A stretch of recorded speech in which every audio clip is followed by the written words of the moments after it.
unfortunately and sadly, the presenters were not allowed to enter Germany, so I can give you a bit of background about this. Yes, like Joachim said, unfortunately, Adetoun and Babarinde, who submitted the talk, have not been able to attend SWIB in person.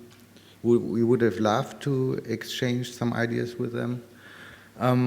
Yeah, actually, it was the first opportunity in 10 SWIB installments to make this conference more international and not only have speakers exclusively from privileged countries in Europe or North America. Yeah, but the German consulate in Lagos was not able or willing to hand out a visa to them in time. I started to help them out in the process by mid-October. I experienced the whole process as a bureaucratic nightmare from beginning to end, depersonalized communication, excessive demands by the German consulate.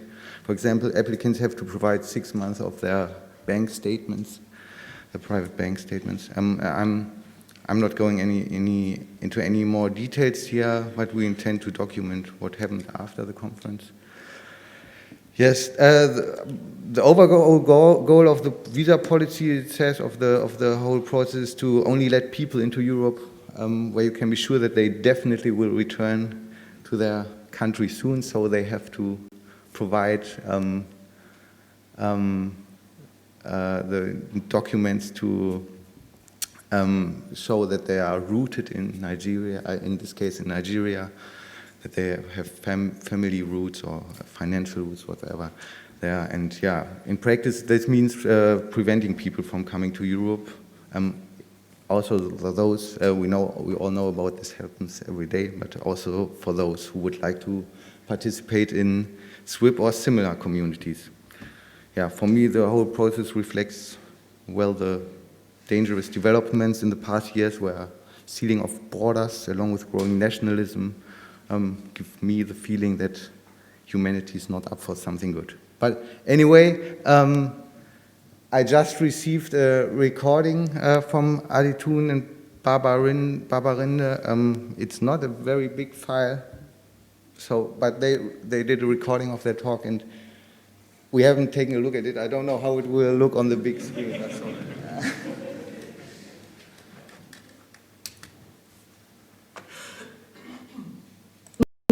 Guten Tag. Here we are all the way from Nigeria. My name is Adetoun Oyelude from the University of Ibadan. I work as a cataloging librarian in the cataloging section of my university. The university is the oldest university in Nigeria. We are 70, and therefore our cataloging services are also 70 years old. Today, I'll be presenting with my colleague, Babarinde Odewumi. He will introduce himself. Hello and good morning. My name is Babarinde Odewumi. I'm software architect at Abba and King Systems Limited. And today we are going to be talking about supporting LCSH subject indexing with linked open data in the Nigerian University Library. I'm going to be sharing my screen with you shortly so that we can continue this presentation and you can run the slides with me. We're a software development agency based in Nigeria. We specialize basically in business process automation. We've been established since 2013. We work with libraries, schools, small, medium, and large enterprises. Now, some of the libraries that we work with are university libraries, college libraries, or public libraries. Some of them are public libraries. Now, we have a product called Readable. It's a library management system. It has standard acquisitions modules, cataloging modules, serials modules, and what have you. So librarians use this software to manage or capture the details, their work processes as it is. Now, one of those work processes in the cataloging module is when they capture the metadata, the subject areas, and all the other details.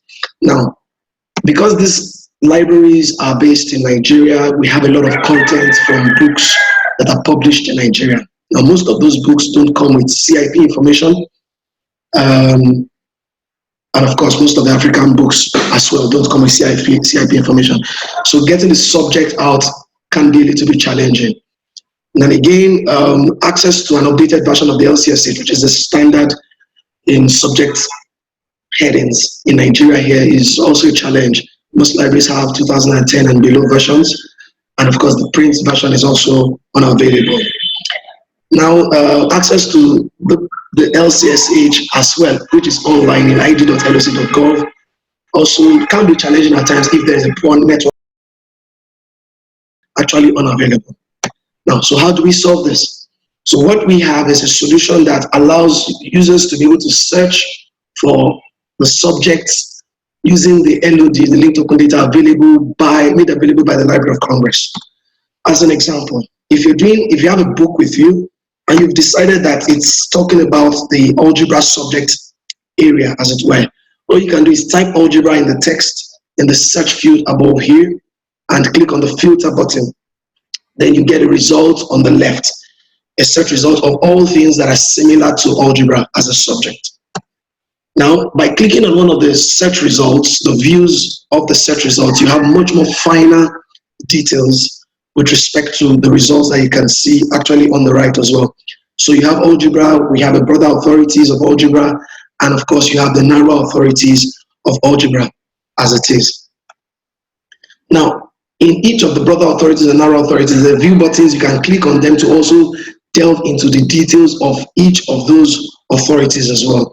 In this case, of broader terms and narrow terms as they use them. So by clicking on, as an example, commutative algebra in this case, would give us all the linked information with respect to commutative algebra. It's broader authorities and it's also it's narrow authorities as well. Then of course, the classification number, which is what is the most important to librarians here. And of course, with the subject area to know how to classify those materials. So next, we'll be talking about how you can set up a system like this and have it running. Now, primarily you need, if you have an Ubuntu server, this can also work on Windows, but we haven't tested it. So an Ubuntu server 16.04 with a minimum of 4 gig of RAM, 20 gig of hard drive, and internet connectivity for downloads will be fine. And then once you have this, you can open a terminal and do an update, run these dependencies, download an update for the particular Ubuntu you're using, and of course install the GRE, the Java runtime environment, and the unzip utility that you need to unzip the details. Now, next, we are going to be downloading the datasets and unzipping the datasets. So these datasets are the LOD datasets. They're the ones that are provided by the Library of Congress. So we just picked one of them, which is the TTL extension. Now you can unzip that file once you have downloaded with a command that we have there, and you can also unzip. Next is the other tool we're going to be using, which is Apache Jena. Apache Jena is used to create what we call the TDB. So you can also download this as well. We're using version 3.9. We've tested with this. This is the latest version as of the time of speaking. We also need the Fuseki Server, which you can also download from the links. These are the links above. The Fuseki Server is what is going to serve as a SPARQL endpoint, where we configure a SPARQL endpoint to run the TDB database. Now, so once you've downloaded all these three components, the next thing to do is you can change directory into the bin directory of the Apache Jena and load the LOD data to create a TDB database. So this will take a couple of minutes. Of course, looking at this, the /root/LCSH here basically is going to tell you is where the TDB database will be created. This is important because we're going to be using it when we are creating the Fuseki Server endpoint as it is. So depending on your server, this may take some time, the configurations of your server. Now, once that has been done, the next thing for us is to edit the Fuseki service. So we CD into the Apache Jena Fuseki directory, nano the Fuseki service, and make some configuration changes there. So the Fuseki home, we need to set it to where we unzipped the Jena Fuseki directory. The Fuseki base as well will end with the /run path. Now also you are going to set the user to root. Is by default at Fuseki, but we use root in the case of this tutorial, of course, in this presentation. Now we're using root, but it's advised not to use root. But for the sake of this, we'll let this go. Now the exec start is going to define where the Fuseki server is going to be run from. Then it's going to define also the location of the TDB database, which is the /root/LCSH in our case. Then of course the last /LCSH is the endpoint of the SPARQL server. So those definitions are already highlighted here, the TDB location and where the endpoint of the SPARQL queries are. Now, once that has been done, you just need to save that. Then you copy that Fuseki.service, copy it to the system/system directory to make the service available, enable the service using the next command, and start the service using the last command on the screen. Now, once you have started the service, bearing any challenges, your Fuseki server should be up. So if you go to your HTTP on your browser, you use your IP address :3030. If you're using your personal computer and you do :3030, your Fuseki server should be up, and your endpoint will be available at your IP address :3030 / LCSH. Now, we'll take a little bit to talk about how you run the queries over HTTP. Now, so I will simulate this as it were. So the SPARQL will be run over an HTTP GET request or POST request, but we're using a GET request in this case. Now, so when you make a query with algebra as an example in this case, this is the SPARQL query that we generate. So you generate a SPARQL query defining the search term you have put in here, and of course, the I here means that it is going to search case insensitive. So the way this query will run based on the regex filter is that it will look for everything that has algebra in between it, whether it's at the beginning, at the end, or in the middle, and then to show you results. That's why you see in our result here, you have all the things have algebra, but the first line is saying algebraic. So it uses the regex function to pull the algebra out there. Of course, this will translate to a GET request, as you can see on your screen. With the LCSH endpoint, this is what hits the SPARQL server. And you can see the query that is being run in this particular case. Of course, we output in JSON, then we do some manipulations on it to be able to get what you have on the left of your screen here. Now, the next thing is once that has been done, then you want to now also click on another view again. When you click on another view, a couple of queries are issued. And this is the SPARQL query. This is a more defined queries because it uses the defined endpoint or the unique endpoint for that particular subject area, and it makes the search based on that. Excuse me. All right, now, so we also translate that into a GET request to hit the server, and it produces the results that we need. Not only does it produce this result, because what we also do is we also write another script to manipulate or to run through the results that is giving us. All the narrow authorities and the broad authorities, we run queries for them as well to be able to link them into the system. So you have multiple SPARQL queries that will be run to be able to generate all the details for the narrow authorities, the broad authorities, and all the other information that we need in that particular case. So that's that. I'll do a brief demo now to show you, to just show you how this works real time in this case. All right, so this is the landing page for the University of Ibadan integrated library system that they use. Then I'm going to show you, I can load this fresh in a minute, so I can do my fresh search in this case. Now, all I need to do is use the filter button here, and in a couple of minutes or seconds rather, it's going to show me results. So it shows the results of the SPARQL query on the left. Now, of course, this is a very long list, so I'll try and scroll down through all the results. It's quite a very long list. Like I said, it does a regex filtering of all items that have algebra in them. So for the sake of this demo, I'll just pick the first one. Of course, assuming that the book I have with me is a book that is referring to algebra in this case. All right. So I click on the view on the algebra, then it should load me a result. All right, so that's it. So I see the result. You see the result on the right-hand side.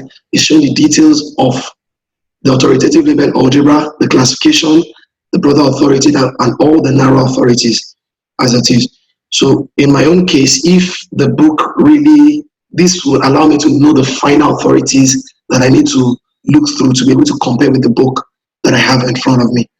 So I will do a view on commutative algebra as an example, and it will give me the classification for commutative algebra, its own broader authority and all its narrow authorities in this case. I could go a step further and say, oh, what I was looking for is actually acting algebras, if that was what it actually is.